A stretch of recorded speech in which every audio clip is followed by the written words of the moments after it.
ఆత్రేయపురం ఈ పేరు వినగానే టక్కున గుర్తొచ్చేది పూతరేకు.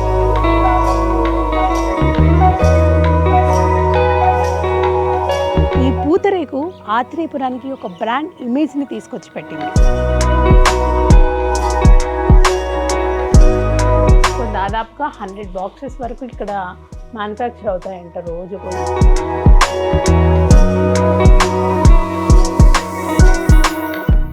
ఆత్రేయపురం ఈ పేరు వినగానే టక్కున గుర్తొచ్చేది పూతరేకు.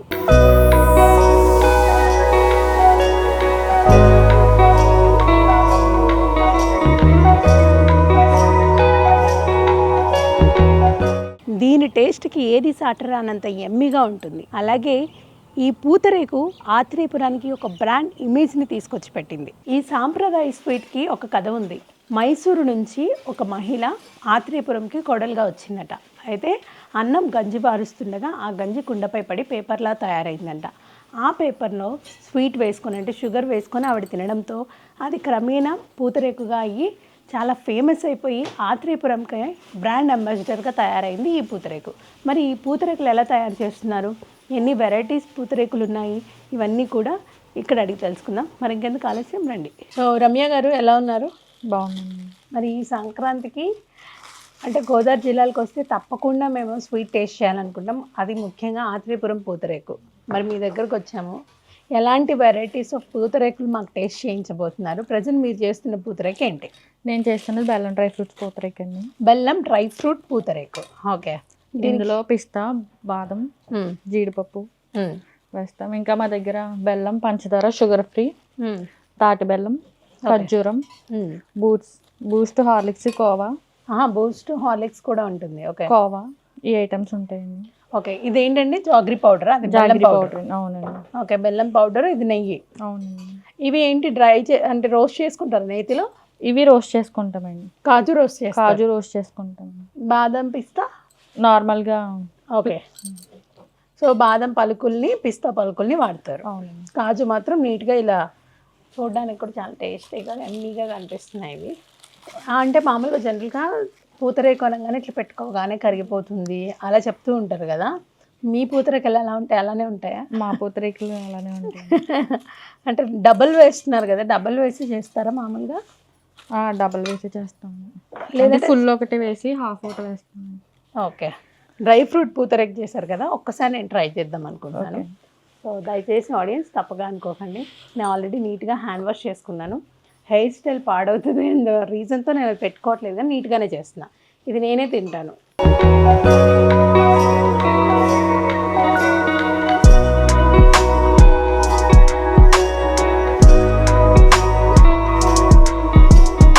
అంటే మనకి ఎలా తెలుస్తుంది క్వాంటిటీ మీకు ఎంత వేయాలి అని చెప్పేసి?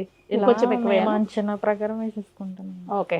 ఇది ఇప్పుడు ఫోల్డ్ మీరు ఇలా వేసుకోవాలి. ఇది మొత్తం వేసుకోవాలి. ఓకే. ఫోల్డ్ ముందు ఇది ఫోల్డ్ అది ఇలా పైకి పెట్టండి. డ్రై ఫ్రూట్స్ దగ్గరికి అంటే ఇలా పెట్టేస్తాను. ఓకే. దీన్ని కింద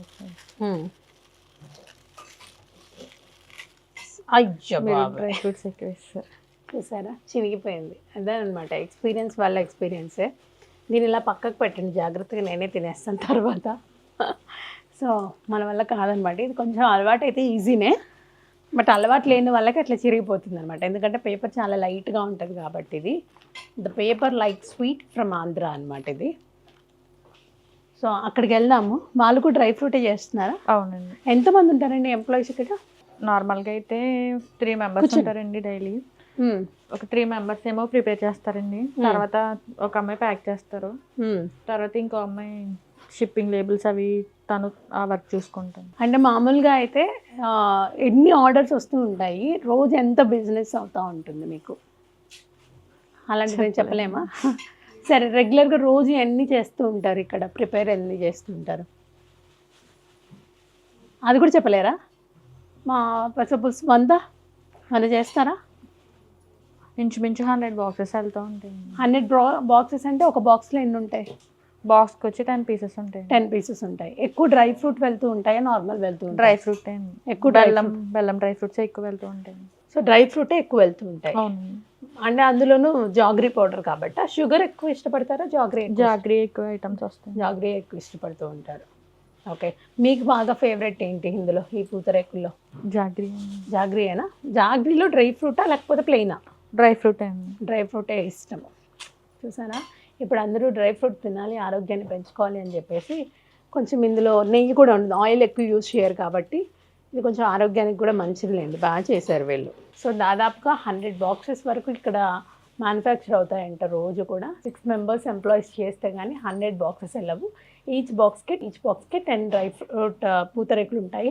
నార్మల్గా ఎక్కువగా ఏంటంటే అప్పుడు అంతకుముందు ఎక్కువగా ప్లెయిన్ ఉండేది మనకి. షుగర్తో చేసినవి కానీ బెల్లంతో చేసినవి కానీ ప్లెయిన్ పూతరేకులు ఎక్కువ సేల్ అయ్యేవి. క్రమేణా రాను ఏమైపోయిందంటే కొంచెం మనకి అడ్వాన్స్ టెక్నాలజీ పెరిగింది కదా, మనం రకరకాలుగా ఆలోచిస్తాం కాబట్టి డ్రై ఫ్రూట్ రావడం, ఆ తర్వాత మనకి బూస్ట్, హార్లిక్స్ ఇవి కూడా వేస్తున్నారు. పిల్లలకి మంచిదే కాబట్టి అలాంటివి తినిపించవచ్చు. సంక్రాంతి ఫెస్టివల్ సీజన్లో మీకు ఎంత ఎక్కువ బిజినెస్ అవుతుందండి? అంటే ఆర్డర్స్ ఒక్కొక్క రోజు ఒకలా వస్తాయండి, చెప్పలేం. ఒక రోజు ఎక్కువ రావచ్చు. మ్యారేజెస్కి అలాంటివి ఏమన్నా ఇక్కడ వస్తుంటాయా? మేము ఓన్లీ ఆన్లైన్. మీరు ఓన్లీ ఆన్లైన్ సేల్ చేస్తారు? వాళ్ళే ఆర్డర్స్ చెప్తే ఆర్డర్స్ ఇంకా. ఓకే. సో మామూలుగా అయితే జనరల్గా ఇప్పుడున్న రోజుల్లో ఏంటంటే ఇటు సైడ్ గోదావరి జిల్లాలో కానీ ఇప్పుడు తెలంగాణ కూడా వచ్చేసింది అనుకోండి, ఎక్కడ చూసినా ఆత్రేయపురం పూతరేకు ఫేమస్ అయిపోయింది. కానీ ఎక్కువగా పెళ్ళిళ్ళకి, ఫంక్షన్స్కి వాటికి ఏంటంటే స్వీట్స్ అంతకుముందు లడ్డూలు లేకపోతే ఇలాంటివి పెడుతూ ఉండేవారు.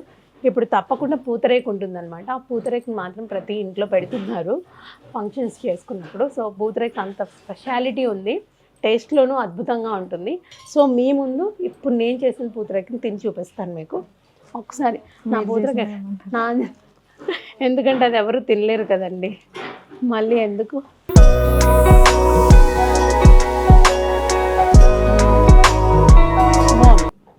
చాలా బాగుంది. ఈ పేపర్స్ రోజుకి ఎన్ని చేయొచ్చండి?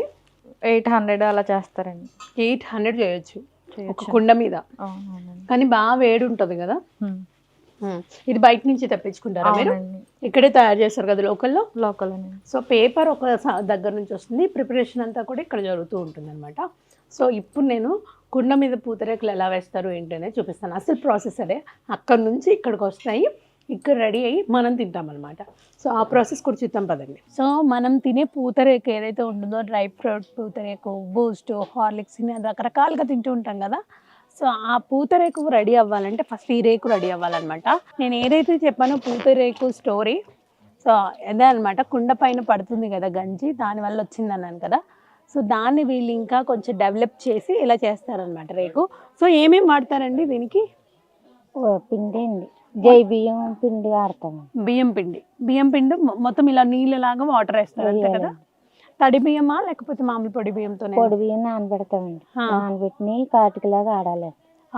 కాటికలాగా ఆడండి, అప్పుడు తీయాలండి గుడ్డేసి. అవును, పల్లీలో బాగా హీట్ అయిపోతున్నట్టుంది. వేయండి, వేస్తూ మాట్లాడండి పర్లేదు. సో ఇలా ఒక కాటన్ క్లాత్ తీసుకొని నీట్గా వాళ్ళు చూసారా ఇలా తీయాలి. అలా తీయగానే అది ఒక్క ఫ్యూ సెకండ్స్కి అది మంచిగా రేకులాగా వస్తుంది అనమాట. కానీ కాలుతుంది, జాగ్రత్తగా చేయాలి. అలవాటు లేని వాళ్ళకైతే అస్సలు రాదు. సెకండ్స్లో అలా వచ్చేస్తుంది. దానికే అది లేచే వరకు అలా వెయిట్ చేయాలి కదా ఓపికగా. మనం చేయి పెట్టామా అంటే అదిరిపోతుంది. రోజుకి ఎన్ని చేస్తూ ఉంటారండి మీరు? 300-400 తీస్తూ ఉంటారు. మీకు ఇదే జీవన ఉపాధి? ఇవే చేస్తూ ఉంటారు. రోజుకి 300-400 చేస్తానండి. ఎంత వస్తుంది మీకు? రోజుకి 200 చెప్తున్నట్టుదండి. ఒక రేగు ఎంత పడుతుంది? అదే 200 అంటే మరి 2 రూపాయలు పడుతుందమ్మా. అప్పుడు 300-400 చేస్తే మీకు ఎక్కువ వస్తుంది కదా.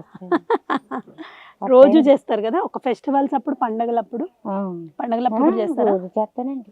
రోజు చేస్తారు. రోజు చేస్తారు. ఎంత టైం పడుతుంది? ఉదయం నుంచి సాయంత్రం వరకు చేస్తూనే ఉంటారు? పొద్దున్న తోడుకి ఇస్తానండి, సాయంత్రం తోడుకి ఇస్తానండి. 300 వస్తాయి. ఓకే. సో ఇప్పుడు ఆవిడ చేశారు కదా, నేను కూడా ట్రై చేద్దాం అనుకుంటున్నాను. సో ఇలా ఫస్ట్ కుండని ఇలా తుడుచుకోవాలి. ఎక్కువ కుండ హీట్ అయినా సరే రాదంట.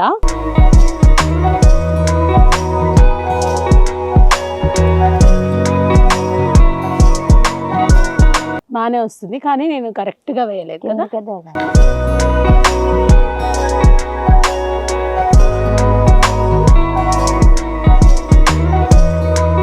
ఒక్క రేకుకి నేను ఇంత కష్టపడుతుంటే రోజుకి 300 రేకులు చేస్తారంట. ఇలా కూర్చొని వేడికి చేతులు కాలుతూ మరి అందుకే ఎంత కష్టపడుతున్నారో అనిపిస్తుంది నాకు. ఏదైనా సరే ఒక ఫలితం ఊరికే రాదనమాట, కష్టపడితేనే వస్తుంది. మనం పూతరేకు తింటున్నాము అని అంటే ఫస్ట్ ఇది రెడీ అవ్వాలి. దీనికి ఎంత కష్టం ఉందో చూడండి.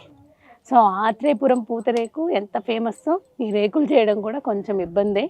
వీళ్ళకి అలవాటు కాబట్టి చాలా చక్కగా చేస్తున్నారు. మేబీ ఇక్కడే బాగా చేస్తారేమో, మరి ఎక్కడ చేయలేకపోవచ్చు బహుశా, ఎందుకంటే ఇక్కడే స్టార్ట్ అయింది కాబట్టి ఇక్కడ ఎక్కువ అలవాటు ఉంటుంది వీళ్ళకి. సో ఈ సంక్రాంతికి పూతరేకు ఎలా రెడీ చేసుకుంటారు, ఎలా తయారు చేస్తారు, ఇక్కడ ఎందుకు ఫేమస్ అయింది, అవన్నీ కూడా తెలుసుకున్నారని అనుకుంటున్నాను. సో అందరికీ హ్యాపీ సంక్రాంతి.